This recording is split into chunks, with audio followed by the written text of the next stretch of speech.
Non mais honnêtement j'en ai marre du Hidalgo bashing. Enfin, les gens passent leur temps en fait à taper sur Anne Hidalgo. Anne Hidalgo n'est pas responsable, ne vous en déplaise à beaucoup de tous les maux de la terre. Non, effectivement, elle est maire. Elle est maire. Non mais il y a quelque chose dont tu n'as pas parlé, Rose. C'est le travail des éboueurs. Les éboueurs, je rappelle que pendant le premier confinement, ils étaient applaudis à égalité avec les soignants parce qu'ils ont continué à travailler malgré le Covid.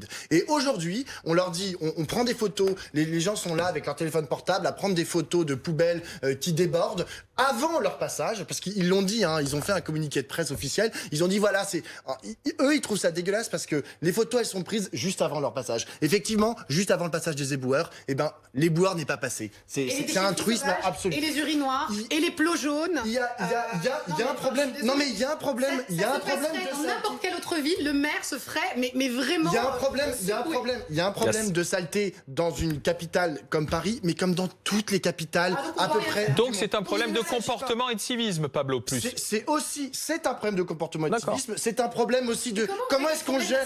Attendez, c'est un problème de comment est-ce qu'on gère aussi le tourisme, les touristes, le flot de touristes. Paris est la première. C'est toujours aussi crade, hein, je suis désolée. Mais on peut accuser les touristes. Il y a aussi moins d'éboueurs qui travaillent à cause du Covid. Et donc, par exemple. Non mais donc du coup, c'est pas le rôle du maire.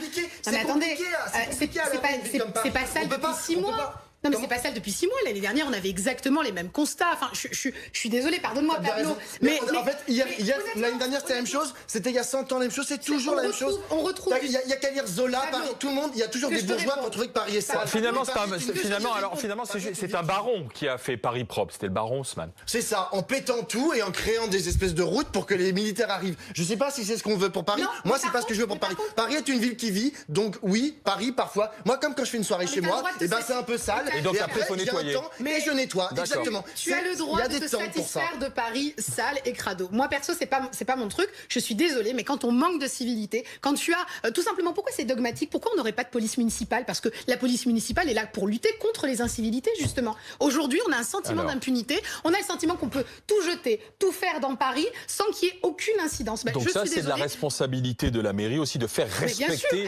l'ordre et le propre. Non, mais il suffit pas d'être aux commandes et de dire moi, je peux rien faire, c'est les Parisiens. 5000 éboueurs, 280 égoutiers qui sont mobilisés tous les jours dans Paris, 3000 tonnes de déchets récoltés par jour.